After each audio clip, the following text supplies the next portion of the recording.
श्री स्वामी समर्थ. जय जय स्वामी समर्थ. तुम्हा सर्वांचं पुन्हा एकदा अगदी मनापासून आपल्या या नवीन व्हिडिओमध्ये मी स्वागत करते. उद्या 12 ऑगस्टला बुधवारी आहे दीप अमावस्या. या दीप अमावस्येला दिव्यांची अवस, गटारी अमावस्या किंवा गतहरी अमावस्या असं सुद्धा म्हटलं जातं. आषाढ महिन्यातल्या अमावस्येला धर्मशास्त्रामध्ये विशेष महत्त्व सांगितलं आहे. धर्मशास्त्रामध्ये ही अमावस्या दीप अमावस्या म्हणून सांगण्यात आलेली आहे. आपल्या जीवनात प्रकाश निर्माण करणारी ही अमावस्या असावी म्हणून या दिवशी सर्व दिव्यांची पूजा केली जाते. शिवाय या दिवशी लहान मुलांनाही ओवाळायची प्रथाही आहे. दीप अमावस्येला आपल्या मुलांना का ओवाळलं जातं तर यामागे एक छोटीशी कथा आहे आणि ही कथा मी तुम्हाला पुढे सांगेलच. पण त्याआधी आपण जाणून घेऊया की दीप अमावस्येला आपल्या मुलांना का ओवाळलं जातं. आपल्या भारतीय संस्कृतीमध्ये दिव्याला, वातींना, ज्योतीला फार महत्त्व आहे. भारतीय संस्कृतीत सांगितलेला योगसुद्धा प्राण आणि शक्तीशी निगडीत आहे आणि या प्राणालाही प्राणज्योत म्हटलं जातं. हिंदू संस्कृती पूर्णपणे प्रकाशाच्या दिशेने जाणारी असल्याने दिव्याला विशेष महत्त्व हे आपल्या हिंदू संस्कृतीमध्ये दिलं गेलं आहे. त्यामुळेच दिवा हा माणसाच्या जीवनाशी निगडीत घटक झालेला आहे आणि म्हणूनच आपल्या मुलांनाही वंशाचे दिवे म्हटले जाते, जे आपला वंश उजळून काढतील असे मानले जाते. दिव्यांचा प्रकाश हा अंधकार दूर करून सारे काही उजळून टाकते. त्याचप्रमाणे संकटांच्या अंधकाराला चिरून सर्व संकट दूर करून मुलांचे आयुष्यही नवी उमेद, शक्ती, ऊर्जेने उजळून निघावे या इच्छेने आपल्या मुलांना दिव्याने या दिवशी ओवाळले जाते. आजची मुलंही भविष्यातले जबाबदार नागरिक असतात. त्यांच्यावर चांगले संस्कार घडावेत यासाठी धर्मशास्त्राने सांगितलेला हा संस्कार विधी आहे. याचा संबंध हा कृष्णकथेमध्ये आहे. तर उद्या दीप अमावस्येला आपण आपल्या घरातील मुलांना ओवाळायचे आहे. मग मुलगा असो किंवा मुलगी असो तर त्यांचं औक्षण हे आपल्याला उद्या अवश्य करायचं आहे. आणि या दिवशी आपल्या मुलांचं औक्षण करताना आपण कोणते दिवे हे घ्यायचे आहेत, किती दिवे घ्यायचे आहेत, मुलांचं औक्षण हे कधी करायचं आहे, सकाळी की संध्याकाळी, आणि मुलांचं औक्षण दिव्यांनी केल्यानंतर त्या दिव्यांचं नंतर आपल्याला काय करायचं आहे याबद्दलचीच अशी संपूर्ण महत्त्वाची माहिती मी तुम्हाला आपल्या आजच्या व्हिडिओमध्ये सांगणार आहे. आणि जर तुमची मुले बाहेरगावी शिक्षणासाठी असतील तर तुम्ही मुलांना कसे ओवाळायचे आहे याबद्दलची माहितीसुद्धा मी तुम्हाला या व्हिडिओमध्ये सांगणार आहे. आणि म्हणूनच ही अत्यंत महत्त्वपूर्ण माहिती जाणून घेण्यासाठी तुम्ही हा व्हिडिओ कुठेही स्किप न करता शेवटपर्यंत पूर्ण नक्की बघा.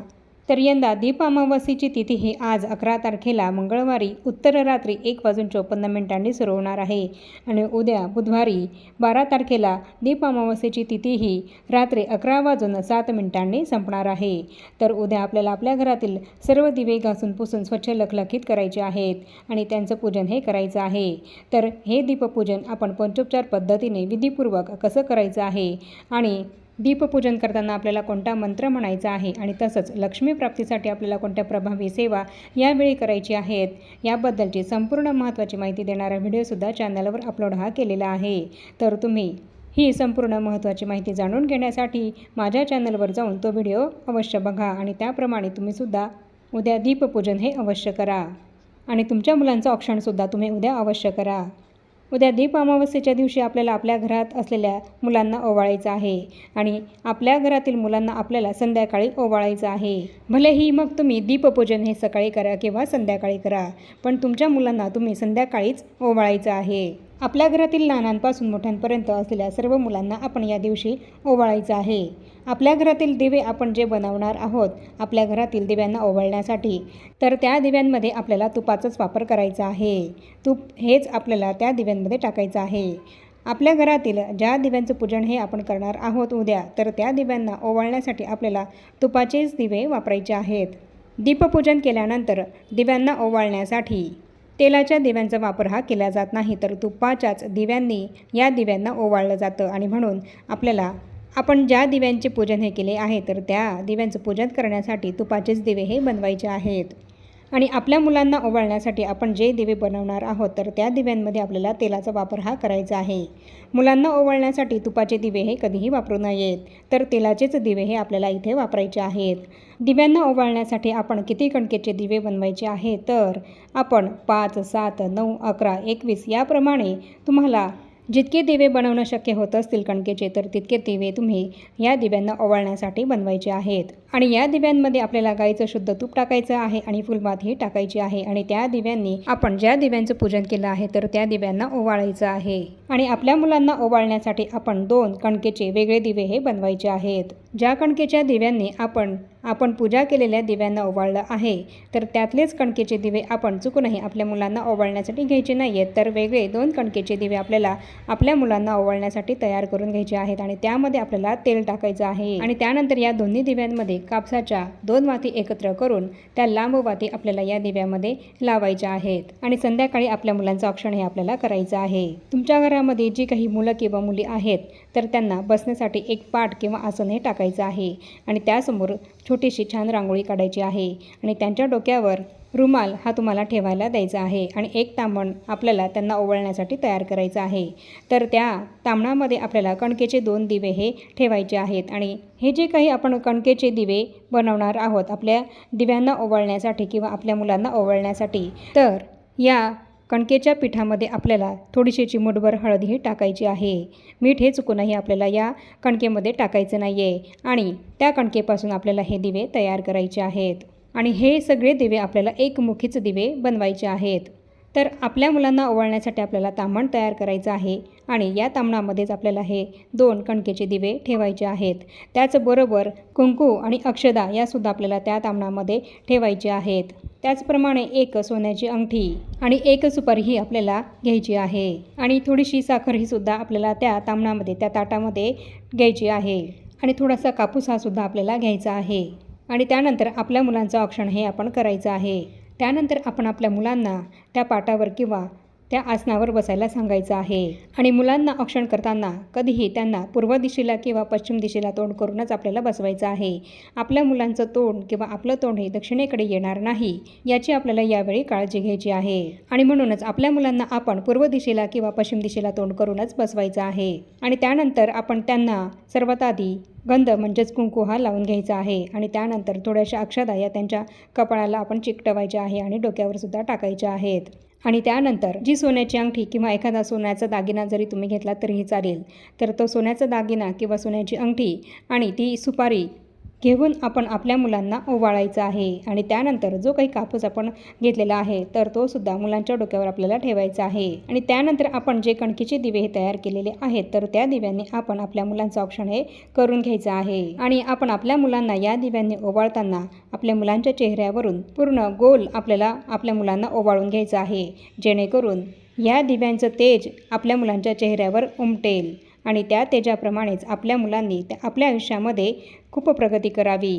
यासाठीच आपण आपल्या मुलांना या दिव्यांनी पूर्ण गोलाकार पद्धतीने ओवाळून घ्यायचं आहे। आणि यानंतर आपण ताटामध्ये किंवा ताम्हणामध्ये घेतलेली साखर ही आपण त्यांच्या हातावर किंवा त्यांच्या तोंडामध्ये आपण त्यांना चिमूटभर खायला द्यायची आहे। या पद्धतीने आपण आपल्या मुलांचं औक्षण हे करून घ्यायचं आहे। आणि जर तुमचा मुलगा किंवा मुलगी बाहेरगावी शिकण्यासाठी असतील, नोकरीसाठी बाहेर गावी असतील, बाहेर देशात असतील, तर अशा वेळेला तुम्ही तुमच्या मुलांचं औक्षण हे कसं करायचं आहे तर दीपपूजन झाल्यानंतर हे असं ताम्हण असं ओवाळण्याचं पूजेचं ताट आपल्याला तयार करून घ्यायचं आहे आणि पूर्व, पश्चिम, उत्तर, दक्षिण या 4ही दिशेला ते आपल्याला ओवाळून घ्यायचं आहे आणि त्या दिशेला थोड्या थोड्या अक्षदा या आपल्याला टाकायच्या आहेत। तर या पद्धतीने तुमची मुलं जर बाहेरगावी असतील तर तुम्हाला तुमच्या मुलांचं औक्षण हे 4ही दिशेला पूजेचं ओवाळण्याचं ताट तयार करून त्यामध्ये असेच कणकेचे दिवे ठेवून त्यांनी 4ही दिशांना तुमच्या मुलांना तुम्ही ओवाळत आहात असं तुमच्या मनामध्ये आणून 4ही दिशेला तुम्ही तोंड करून तुमच्या मुलांना ओवाळायचं आहे आणि त्यानंतर थोड्या थोड्या अक्षदा या तुम्हाला 4ही दिशांना टाकायच्या आहेत। या पद्धतीने तुमच्या मुलांना तुम्ही बाहेरगावी असतील तर औक्षण हे करायचं आहे। आणि या पद्धतीने ओवाळून झाल्यानंतर आपल्याला या कणकेच्या दिव्यांचं काय करायचं आहे तर हे दिवे आपल्याला त्या दिवशी रात्रभर तसेच ठेवायचे आहे आणि दुसऱ्या दिवशी सकाळी एखाद्या झाडाखाली, तुमच्या घराजवळ असलेल्या एखाद्या मोठ्या झाडाखाली तुम्हाला हे दिवे टाकून द्यायचे आहेत, म्हणजे जेणेकरून तिथे पक्षी, किडे तसंच मुंग्या येतील आणि ते दिवे खाऊन जातील। अशा पद्धतीने तुम्ही हे दिवे त्या झाडाखाली ठेवू शकतात किंवा या कणकेच्या दिव्यांचा एक गोळा करून तुम्ही तो कणकेचा गोळा गाईला खाऊ घालू शकतात किंवा मग हेच दिवे तुम्ही तुमच्या घराजवळ जर वाहतं पाणी असेल एखाद्या नदीचं तर त्या नदीमध्ये प्रवाहित करून दिलेत तरीसुद्धा चालतील। काही ठिकाणी हे दिवे गोड बनवले जातात, ज्यामध्ये गुळाचा वापर हा केला जातो आणि त्यामुळे हे गोड दिवे काही ठिकाणी प्रसाद म्हणून खाल्लेसुद्धा जातात. तुमच्याकडे जर हे दिवे खाल्ले जात असतील तर तुम्हीसुद्धा हे दिवे खाऊ शकतात.